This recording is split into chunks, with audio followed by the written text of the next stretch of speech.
What is going on, guys? Jack here, and welcome to episode 50 of The Climb, here with Luzanak. How have we got to 50 episodes? Thank you so much if you are someone who's been tuning in daily. If you've just walked in through the door randomly today of all days, well, welcome. There's 49 more episodes to go watch. You should go watch them before you watch this.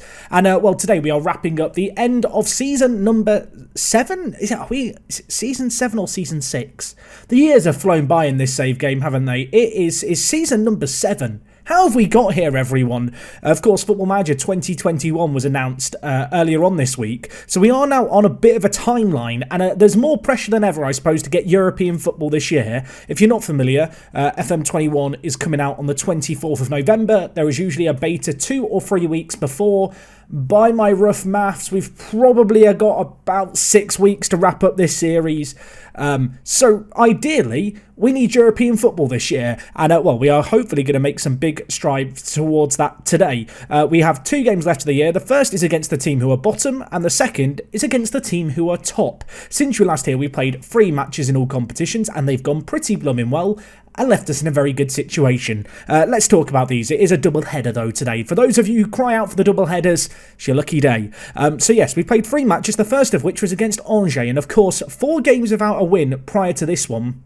We got off to a bit of a slow start, really, but Kofi scored a penalty right before half-time. Unfortunately for us, Tremoni cut in on his left foot, slotted it away to make it 1-1. But, I mean, who else was going to score the set? I'll let you guess. Marsden, of course it was. Of course it was Barry Marsden with a header from a corner. 2-1 it finished. Finally a win. And from there, in the month of May, we've just decided we hate all the teams in this league, and we've gone on a bit of a murderous spree. The first victim was Saint-Etienne, who we beat 5-0 at the Lorraine au Sommet. It was a cracking result, and we were 3-0 up within the first 7 minutes. Yes, we got off to a crazy start. The first goal, a weird one. It kind of fell fortuitously to Kenny, and then Harry picked up 2 goals in the space of 2 minutes. Yes, some really nice finishing by Harry. I feel like he's a player who has been a bit of an unsung hero. Of course, he joined us last January, a year and a half ago now, just about. And at the time, he had loads of injuries during that first half of season. This year, he had a bit of a slow start, but since then, he's just taken it to a whole new level. This game was all about him. The 4th goal for us, I mean, he Rabona'd it. He bloody Rabona'd it, everyone. Don't scratch your eyes, you're really seeing that. And, he turned provider as well for our 5th in the 82nd minute. Off the bench came Kofi. And, in the net, the ball went. It finished 5-0. It was a crazy result. We've not won a game like that in a little while. We hadn't been scoring too many. So it was nice to break that curse. And, we continued to break it in the very next game against Brest. In this game, again, we were 3-0 up very, very quickly in this game. Not quite inside 7 minutes, but by half-time. Xavi Simons with the first goal, a crazy volley from range. Then Lopez scored a goal where he just kind of tucked it into the bottom corner. It trickled in there just about. And, Kene added another goal to his name. 2 goals in 2 for Kene. He's been a bit quiet this year, but in the last couple of games, he's come up in the right place at the right time. In the second half, we took our foot off the gas a little bit, gave Brest some mercy, but we did add a 4th goal. It was courtesy of the Serbian Huskaric, and, a good little result. 4-0, 5-0, 2-1. They're the kind of results we needed. We knew that these games were a little easier. I mean, if we just look at the league table, Angers, Brest, you can see in 17th and 18th, Saint-Etienne in 14th. Teams who we should be spanking. And, this is how the league table looks right now. Some breaking news that I'm just receiving. In the French Cup, Lille beat Bordeaux. Yeah, so Lille secured themselves a Europa League spot from winning the French Cup. But then since then, they've guaranteed themselves a top 4 finish, meaning that 5th and 6th get Europa League, 7th get the European Conference, the Euro 2. You know, if you've not played that far into the future in Football Manager, UEFA have decided that there needs to be a 3rd continental competition. It's a little bit silly. I don't particularly enjoy kind of managing in it. It's not really Champions League-like, and it's not really Europa. It's just rubbish. It's just there's not even that much money involved in it for a team of our size in a larger league, but it is a potential option today. So anyway, looking at how things stand right now, this is the league table, folks. There are 5 teams separated by 3 points. As I said, we have Nim to play, who actually won their most recent game. It was their 2nd win of the season, so well done to Nim. And we've also got PSG, who have only lost 1 all year. really, I'm hoping that we can win the first game of today's episode, other teams slip up around us, and we guarantee ourselves a European spot prior to the PSG game. It's probably not going to happen. I am quite realistic about that, but we can only do what we can do. Let's get a win in this first game. Let's hope we can get something against PSG and see where that lands us. So yeah, let's get into this. Marseille, you can see they are going to be taking on Sochaux. Metz, you are playing today because everyone's playing at the same time. They are taking on Lille. So if Lille could do us a Lille favour, that's terrible. That doesn't work as a pun, does it? If they could do us a Lille favour, that would be appreciated. There is an outside chance that Nantes can just slip up a few times. And if Nantes do slip up a couple of times, we would also need to beat PSG. We could finish fourth. The Champions League football is there, at least for this first game. It probably isn't going to be there come the end of it. Monaco and Bordeaux, the other two teams hot on our heels. Monaco are taking on Lyon. Lyon, please do us a favour. And Bordeaux are taking on Lens, although Bordeaux's form hasn't been very good as of late. So, in an ideal world, we win here and all the other teams slip up and we guarantee ourselves Europa League football and a top 6 finish today. That might not happen, though. It probably won't happen, though. So we have got to be realistic. In terms of team news, we have a full-strength team at our disposal, which is obviously fantastic news. And, well, we're not going to change anything. Why would we change anything at this point? I really wish that we'd started the season as well as we've played in this second half, because we would be so comfortably in a Champions League spot if we could have maintained the form that we've had in this second half of the season throughout. Obviously, last season, we suffered from a bit of a slow start and kind of a few patches where we didn't really perform. This year, prior to Christmas, we were awful. And I mean, we were down in 16th at one point, and genuinely, I thought mid-table was all we could hope for. But since Christmas, things have kind of clicked. The new signings have come in and done the job that I wanted them to do. And we find ourselves in a really good situation. So let's hope that we can close out what has been a quite turbulent kind of season with the ultimate success. As I said, knowing that we've got PSG in the next game, the main aim for us has to be to win this game as convincingly as possible. Because of how close the league is, there is a chance that goal difference could be a factor. And if goal difference is going to be a factor, we could do with thrashing Nim today and then just defending well against PSG and not conceding too many. Obviously, we've scored 9 goals in our previous 2 games, so I'm hoping for lots of goals for us today, but I'm mindful that's not really the way that football necessarily works. Anyway, we've got the ball here. Xavi Simons getting it forward to Ari, who is running at the defence. Lots of space on ahead. Should pass it. Will he pass it? No, he won't. He goes alone and he's bloody scored it. Why even suggest that he should pass it? Why even do that, Jack? Xavi Simons given an assist. Don't celebrate that like you've actually assisted that, mate. Ari has picked it up inside his own half, and I've sung his praises, and I've banged the Ari drum, and it's a big drum at this point. We need a bigger drum to bang. He's very good. 11th goal of the season, and perhaps his best. That was pretty tasty. Inside the first 10 minutes, we take the lead against the team bottom of the league. I feel a little bit bad for Nim. As I said, given our recent emphatic wins, I could do with a few more for our goal difference. Ball thrown forward, Sesko heads it down to Kene. Now is Simons, who has scored recently, as has Kene. Ari's shot is blocked. Galvez in. Sesko, looping header just over the crossbar. May have even grazed the top of it on its way over. Nim not looking particularly threatening yet, although you can see they've had way more possession than us. We look to hit teams on the break quickly. That is what we do. Sit deep when we don't have the ball. Let teams push up ahead of us and then get big balls through like this to Sesko. Tight angle rebound. The keeper, De Boer, is going to take some blame there, I feel. But Sesko, goal number 16 for the year. He has slowed down his goal scoring a little bit, but that was a nice little finish. I felt like the first effort was just the typical FM20. He's shooting from a tight angle, probably not going to go in. But actually, the rebound on the volley from an even tighter angle, that's not a bad little finish. 2-0 up. And, well, maybe we can relax a little. I'm trying not to look too much at the league below, because I feel like it's almost not worth panicking too much about it. A win here, though, could put us in a really good spot. As Ari brings the ball forward, hits it, I mean, that's the kind of effort I was expecting from his previous highlight that he scored. That was suboptimal. I think that's a generous assessment of it as well. But yeah, 2-0 up in this game after half an hour. We look very, very good. We're not having a lot of the ball, but it's kind of the way we play. We like to sit deep and look to catch teams out on the counter. Although we are an attacking, that's more so what we do when we have the ball. We are willing to commit men forward when we have the ball, but our general shape is to sit kind of reasonably deep. Especially, it's kind of the natural shape, I suppose, with the positions that we play. As the big ball was played over the top. Tomov to the rescue. He's done pretty well in goal as Tomov. I feel like he's not had to do as much as our previous keepers in this second half of the season because we've limited opportunities way more. But when he's been called into action, he's done it. And Harry's done it again, everyone. Goal number 12. Goal number blooming 12. Harry, take a bow. What an insane free kick this was as well. Oh my word. I didn't actually expect him to score from there. I mean, he's blooming good, isn't he? I just want to remind you of how good he is. Although, maybe he's going to get a hat-trick, everyone. I wanted to click on his profile and just remind you of what he looks like, because he hasn't got very good mentals. He's a really good technical player, formerly from Barcelona. You know, if you play for Barcelona, that's a label that sticks with you. Formerly of Barcelona. It happens with every single player. Bojan, formerly of Barcelona. If you come through their academy, you're labelled. And he's got that label on him. And he shows the quality that label brings at, you know, in moments like this. He's looked so good this year. Anyway, Kene with the ball. Forward to Lopez.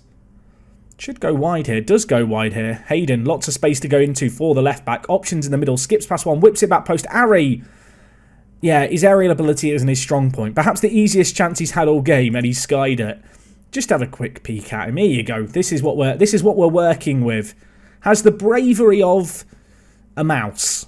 But everything else is pretty good. Although 10 long shots, I don't know, some of the long shots he scored this year, I think that might need to be revised. If the Luzenak researcher is watching this video, please can you up his long shots for next season, please? Anyway, he's confused and demotivated because I've told the players I'm not very happy. He can be confused and demotivated. Everyone else is happy as Larry. And Larry's very happy as Lopez just gets a stupid throw that just bounces all the way through to him. He runs away and celebrates. Hayden punches the air. In fact, it kind of looks like he's done the thing that they tell you to do as a kid. Do you know the thing I'm on about? I can't do it. Was this just in England? There's this thing that kids do where they make a clicking noise with their hand. And I remember being told I'd get arthritis from it. Does anyone remember this thing? This isn't like some memory I've made up. Is this a global phenomenon? Or am I just making it? This might be a revelation to you. I feel like if you're in England and you're of my age, you probably know what I'm talking about. If you're not, I mean, you're just confused. If you are familiar with it and you're not from England, please let me know. I promise you, I'm not making it up. I swear. Anyway, we're 4-0 up with 60 minutes gone. I should probably look to make some subs. Lopez through. Lopez finishes it. It's 5-0. I wasn't sure we were going to be able to match the Saint Etienne result. And then the Brest result. We've already matched the Saint Etienne result. Are we the Marseille? Are we the Marseille? I'm beginning to think we're the bad guys. Lopez cuts through. Just no one closing him down. Keeper should probably do better. I can see why Nim are bottom of the league.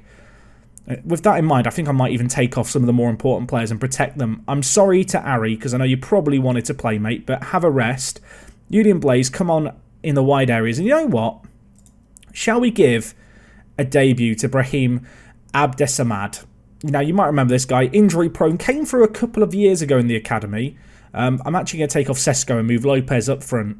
But, yeah, we'll see what Brahim can do. He's a player who's been training with the first team just for the sake of tutoring as much as anything else, whilst also being available for the reserves. But we have got a few players missing, you know, who would normally be on the bench, which is why he's here today.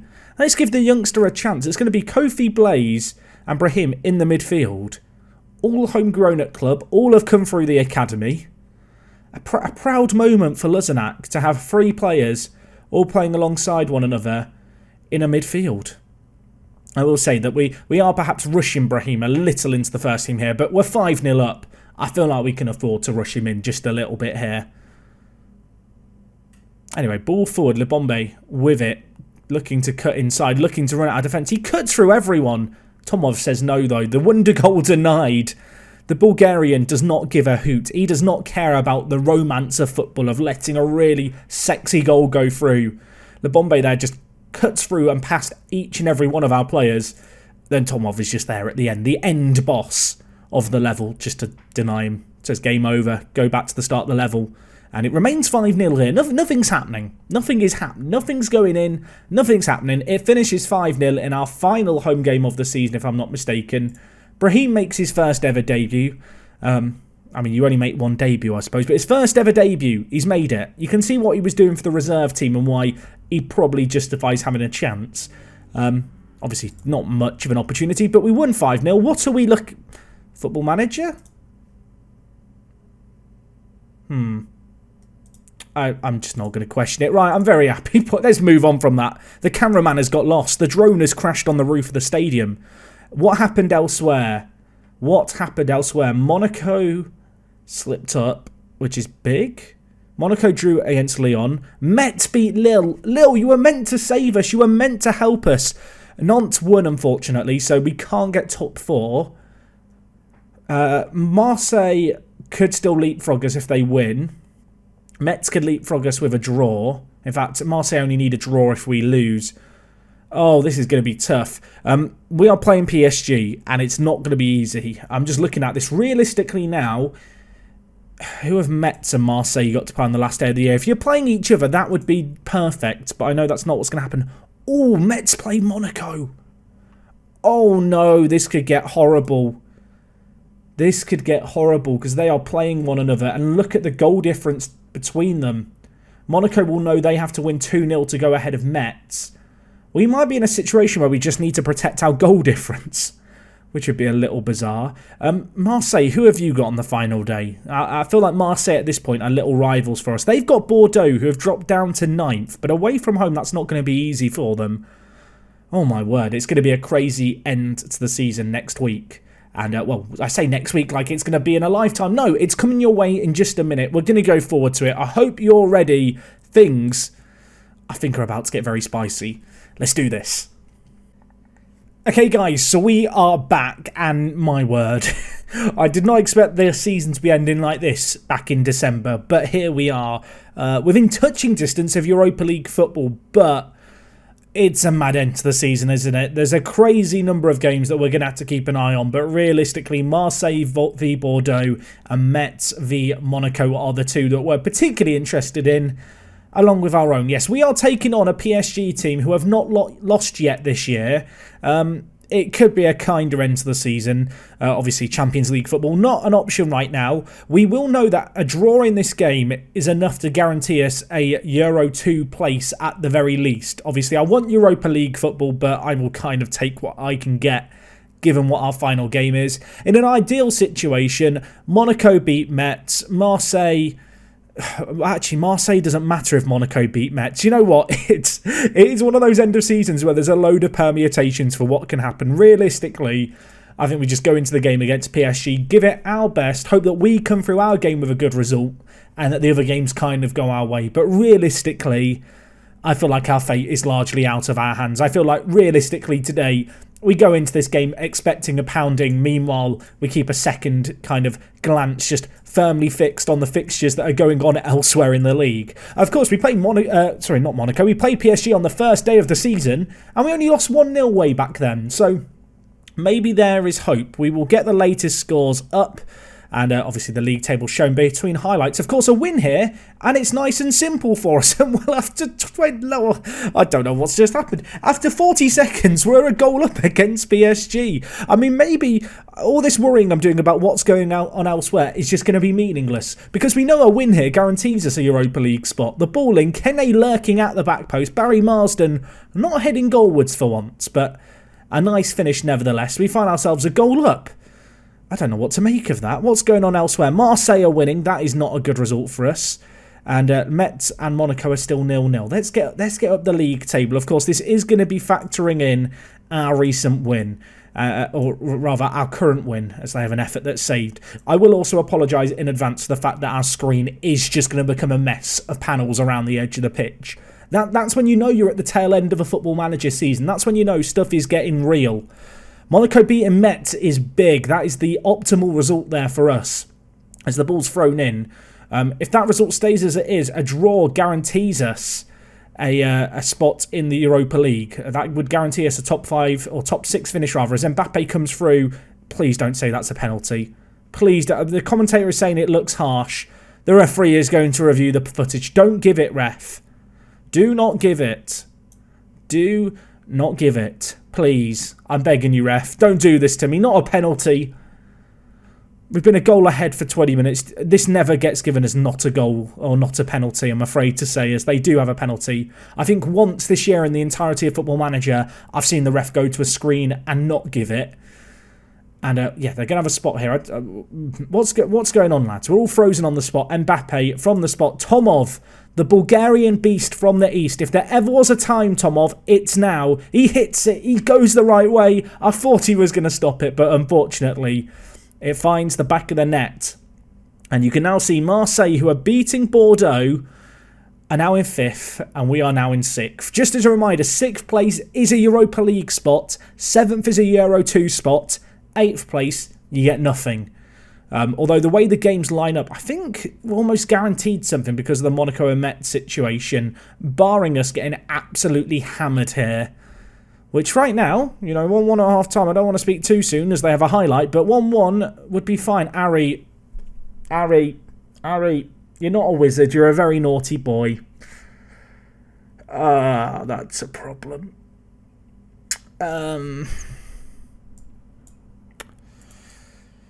Yeah, that's happened. Right, so we're down a man now.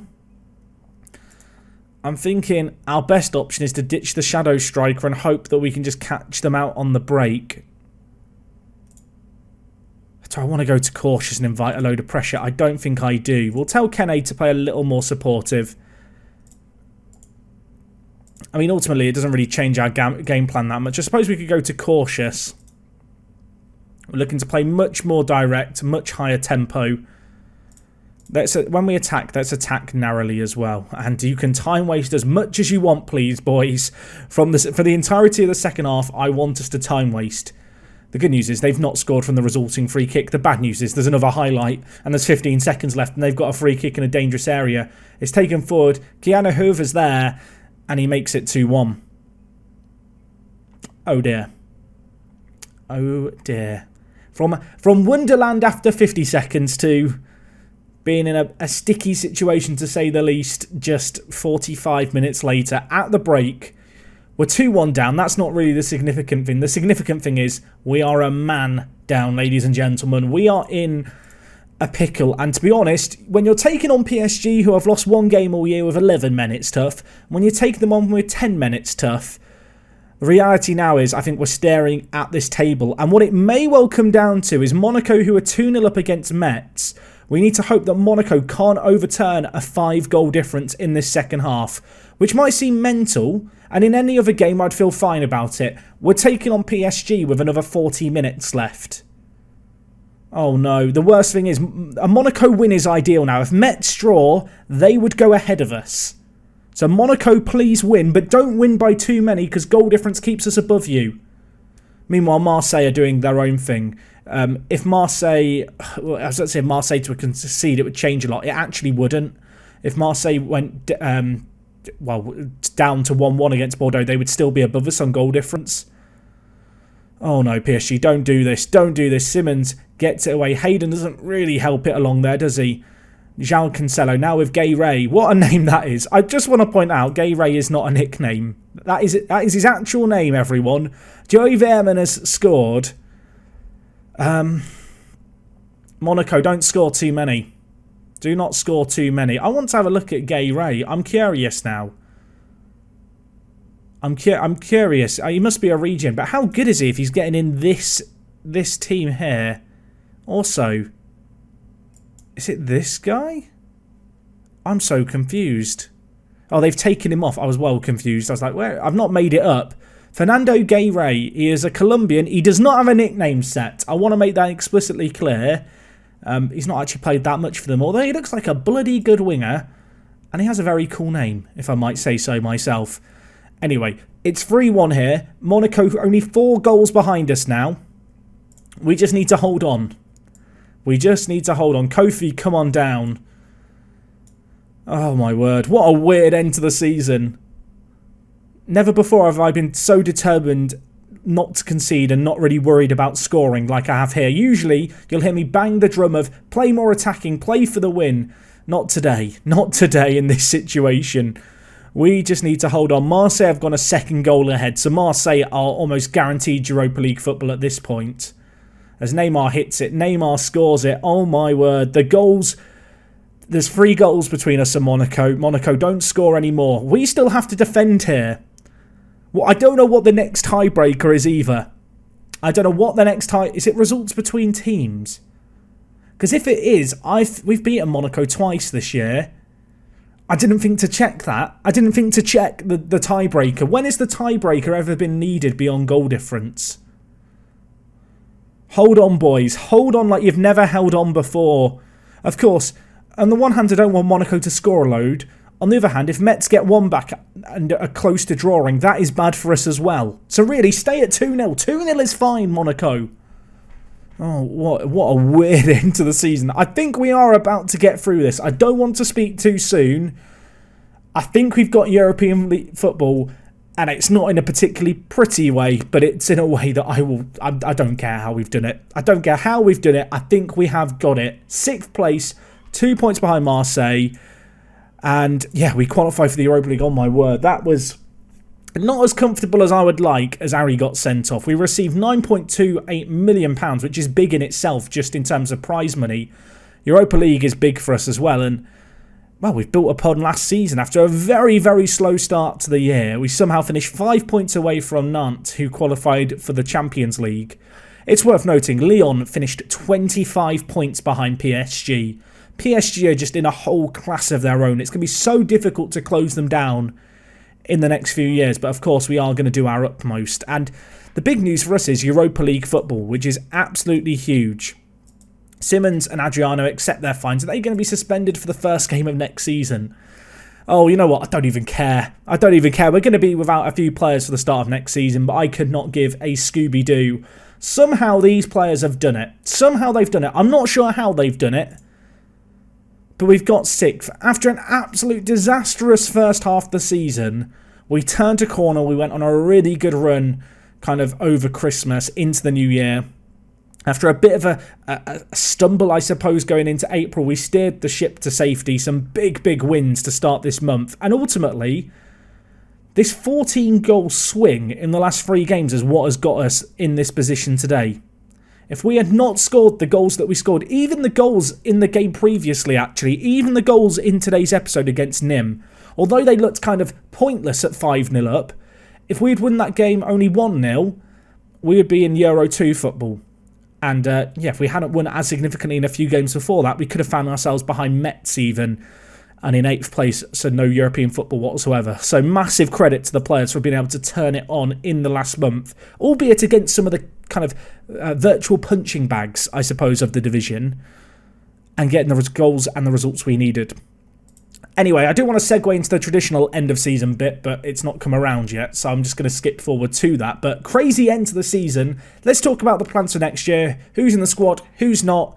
What kind of budgets we might have? All that goodness. There's still plenty more to go through. I can't help but feel a little emotional as we come on to the Luznac end of season stuff, because I've just had this news item appear in my inbox. Klopp sacked by Liverpool. I hope not. I hope not. Maybe by 2026 it'll be fine, but I would be rioting if this happened right now as a Liverpool fan. Anyway, my own personal biases aside, let's talk about Luznac. That's why we're here. Overall best 11. You can see here that 3 players have been included in the overall best 11. Ari has made his way in. 50 appearances, 16 goals, an average rating of 7.42. Not too shabby, if I might say so myself. Mutaki and Manan in the striking positions. Manan has officially retired, everyone, and unfortunately he is the worst scout ever. So I can't sign him. People wondering, Big Dub, where is Big Dub? He's in the reserve team, and he's in the reserve team for a reason. He's homegrown at club. There is a very slim chance that next year in Europe I might be short of homegrown at club players. He might play a game or 2 next year. I hope not, but if it comes to it, he will do. The 23-year-old just chilling out in the reserves, having the time of his life in the museum. Obviously, Bar and Kahinde in there as well. The other players included in the best 11 are Galvez and Sesko, who, looking at it, must be on the bench. Indeed, they are. You can see Sesko here, Galvez as well. Not the best average rating, really, for Galvez, although it's as good as Kofi's, who currently leads the way with most appearances looking at it. 161. That is more than Julian Blaze now. You can see Thomas with 121, sadly not going to be adding to that. And similarly, Big Dub, 126. Good average rating, to be fair, for Big Dub. Of course, a whole host of other names there that you will recognise from Luzenac, past and present. Anyway, in terms of the end-of-season awards for this year, Xavi Simons won Player of the Season. 48% of the vote going to the deep line playmaker. And to be fair to him, he's kind of filled the Kehinde hole, hasn't he? A 7.62 average rating this year. Of course, deep line playmakers do just get inflated kind of match ratings and such in this year's Football Manager. I think for me, I'd agree with the second subset of fans that voted for Ari. I think quite comfortably you could say Ari is our Player of the Year, despite getting sent off in that very last game of the season and almost throwing us under the bus. If we had somehow missed out on European football, he wouldn't be getting this award from me, but I have to give it to him. 12 goals, 15 assists. That is 27 goal contributions in 35 games. An average rating of 7.51. That's pretty blooming good if you ask me. Sesko picked up signing of the season, which is a bit of a relief because he was the most expensive player we've ever signed at £12 million. And I think he proved his worth, although you could certainly argue that we overpaid for him. I feel like if I wanted to shift him on in the summer, I would make my money back and then some.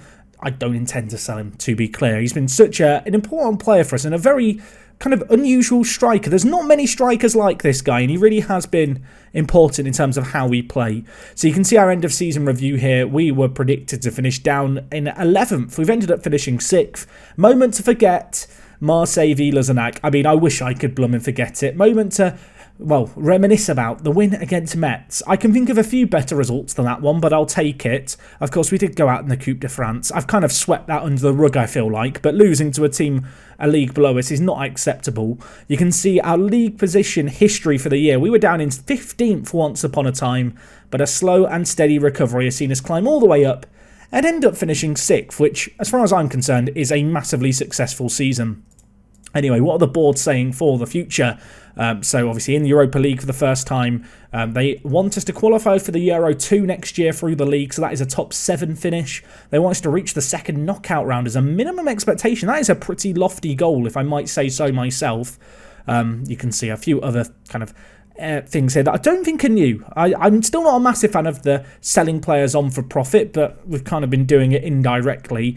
And the rest of these things here, I feel like we've been just doing without even trying. I feel like our views and the board's objectives kind of align, which is somewhat useful. Anyway, squad dynamics is a little interesting. I would like someone other than Julian Blaze to be a squad leader.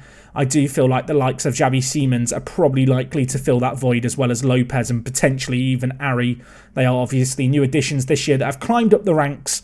And yeah, Julian Blaze on loan for one more year from Napoli. Of course, we have still got that buyback clause, but given what we've seen this year, I don't feel like there's a massive incentive to look to buy him back. Can I negotiate these kind of vision things? I would love to get rid of the sell players for profit, but I can't seem to do that, which is a shame. They want us to qualify for the Europa League by 2019-30, which feels... I mean, we've done that this year, so that's fine with me. I'm just going to confirm that. I would hope they were qualifying for at least the Europa League in 3 years' time. But yeah, the goal seems to be European football from here on out, which is going to be... I want to say it's going to be quite doable, but that's not kind of something that's necessarily easy to do. Anyway, I'm going to tell the players we're going to aim for a top half finish next time around, which they're happy with. Which is great news. Look at that morale. Morale Simulator 2020. I have completed it, mate. Yeah, that's really good to see. You can see at end of squad break, post-match, and I don't care about it. It was PSG away with 10 men. I don't give a Scooby-Doo. You can see here, Canada is determined to land Adley. Adley is a player we signed at the start of the year. Played him 5 times, wasn't very good. Ultimately, if I can sell him on for more than what we got him for, which was 4.6 million, I'd consider that a little bit of a success. Now, you might wonder, Jack, what are the plans for next season? It's a great question. I haven't even had the budget set yet. I'm hoping they might come through here, and indeed they are. Our stadium is going to be expanded, which is good news.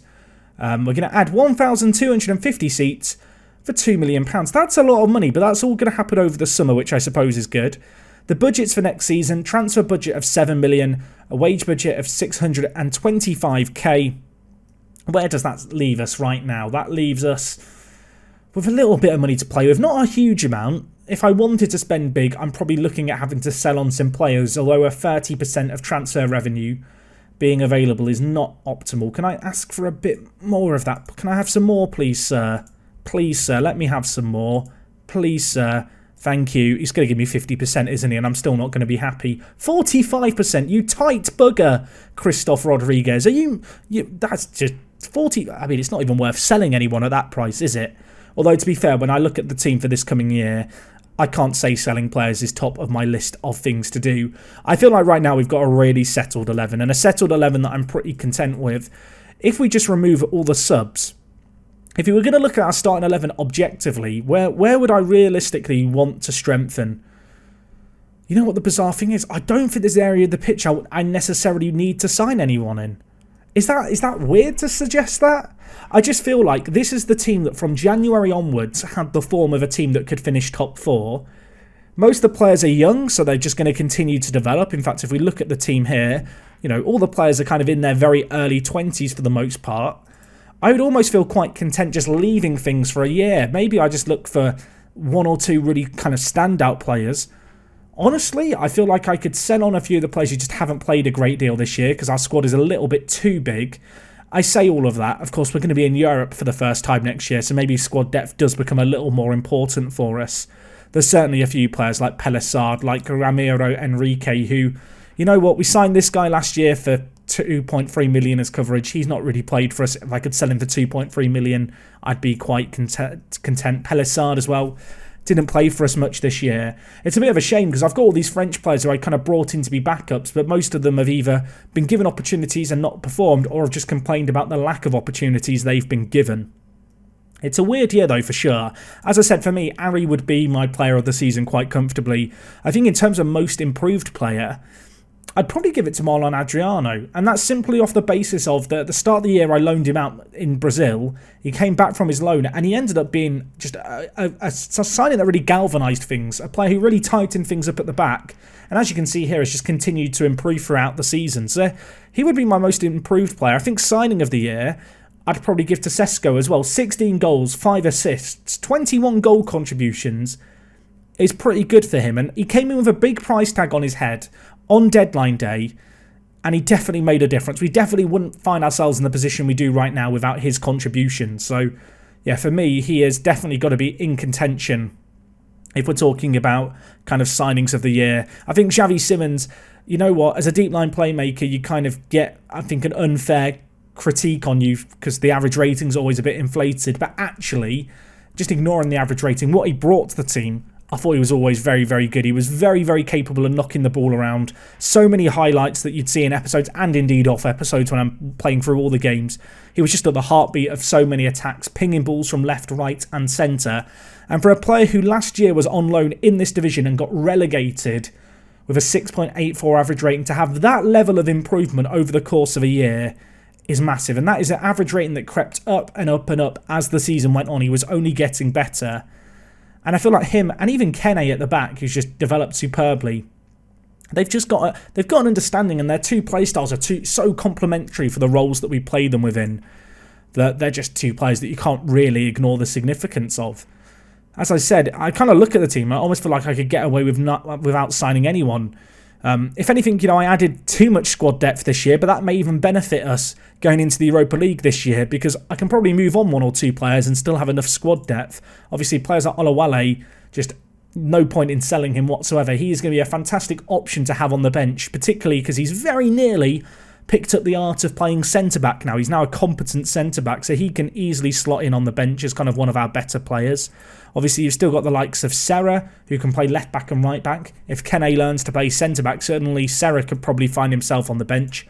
Kofi as well, 10 goals, 4 assists, improved a metric, I can't say the next word, a lot. He improved a lot, a ton. He's continuing to improve as well. There's part of me that thinks maybe he needs to be given more of a chance in the first team. Maybe we play him at inside forward on the left. Maybe we try him as the striker. I am still trying to develop him with the player preferred move. In fact, look, are we not training him? It's because he's away on holiday. I was trying to get him to learn that player preferred moves to go around the keeper. He's clearly not learnt it yet. We'll give it another go next year. But yeah, I don't know. I just feel like when you look at the team now, suddenly it looks ready for the Europa League. If we'd missed out on European football this year, it would have been a bit disastrous, not just from a financial perspective, but just from a kind of squad building perspective, because we have so many big players. Of course, there's a few youngsters that we've had training with the first team throughout this year. Players like Bryce here, who probably is good enough to just act as a backup next year, the 16-year-old. He has been absolutely top draw for us and has just continued to improve this year, which is great to see. Oliver Lionel, of course, we signed at the start of the year. He's just been bubbling away in the background. Still got that temperamental personality. Need to continue on with his tutoring and hope he can improve. Of course, a big moment for Brahim to come in and make his senior debut this year. These are players who will probably get opportunities next year against the weaker opposition, particularly with us being in Europe. And I know Scottish football fans around the world are going to be upset with me about the fact James Connolly has still not played for us. But again, he's the kind of player who I think could probably slot in and do a job at centre mid or centre attacking mid for us. The kind of player who's probably good enough to be on the bench for us come next season. He's a very, very good player, and I'd hazard a guess that he's going to be homegrown at club before too long. In fact, he already is homegrown at club. So that leaves us in a really good situation with obviously European football next year. That's going to be a big factor. Connolly, Kofi, Blaze all considered homegrown at club. Unfortunately, no other players eligible to get homegrown at club this year. But yeah, we're not in too bad a situation. Plenty of players homegrown in nation as well. Often when you rocket up through the leagues like we have, you sometimes run into issues with European football and homegrown players. But I don't think that's going to be as much of an issue for us this year, which I suppose is a little weight off my shoulders. I'd be very curious to know if there was one position you were going to sign a player for, where would you sign that player for? I have a feeling people are going to say replace Sesko, but I almost don't want to do that because I think you could make a pretty good argument that Kofi could possibly play instead of Sesko at advanced forward come this year. I think you can make a really good argument for it. I just do like what Sesko brings from kind of a playmaking perspective and just his well-roundedness. Whereas Kofi is kind of your more traditional pace merchant, kind of pacey hitman forward. But with his consistency, with his homegrown at club, there's quite a lot of reasons, I suppose, to continue to play Kofi and hope he can really develop into something special. I don't know, I'm looking through this team now thinking, where would I actually improve things? And genuinely, I feel like we almost have all bases covered, which might sound almost like big-headed. It might sound, I don't know, a little dismissive perhaps, but when you look at this bench, players like Sile, Olawale, Gustavo Asensao, I mean, there's a reasonable argument to say maybe we just look to sell him on. Maybe bring James Connolly in instead. But no, we're in a good little spot, everyone. I'm feel content. For the first time in a little while here at Luzenac, I sit here and go, do I actually need to sign anyone this year? I feel like I've almost done this year's transfer business last summer, which was slightly detrimental, but at the same time, it's just about worked out in the end as we've limped over the line to a Europa League spot. I guess when you look at this squad, you could argue there are a few too many players just outside the match squad, but that is, potential money to be made that could see us reinvest into either youngsters for the future or maybe just one kind of superstar signing for the team. But anyway, guys, that's going to wrap up everything, I think, from me today. Been a longer episode today. I know a lot of people ask, Jack, can we have double live comms every day? I'm very conscious about making episodes too long because I know that people don't have the time always to tune in for each and every episode. And for some people, they have half an hour on their lunch break. If an episode's over half an hour long, they don't always get to the end. I want to be as inclusive as possible. And I know for some people, the idea of having double live comms and longer episodes sounds amazing. But for a vast majority of people, it's not so appealing. And I can tell you, when I look at my YouTube analytics, longer videos don't perform better. In fact, they perform slightly worse in general. I think it gets intimidating when you see a Football Manager video as long as this one. So if you have made it to the end of this one, I really appreciate it, and I value your opinion more than any other for what we should be doing with this squad, because clearly you are as invested as I am into my little Luzenac side. Anyway, that is truly all from me today. I hope you have enjoyed today's episode. Thank you for watching. We will be back again in 2 days' time. Have a day off, play through the off-season. You guys know the shebang by now. I hope to see you then, though, regardless. It is me, Jack, and I'll talk to you guys in a bit. I'm out.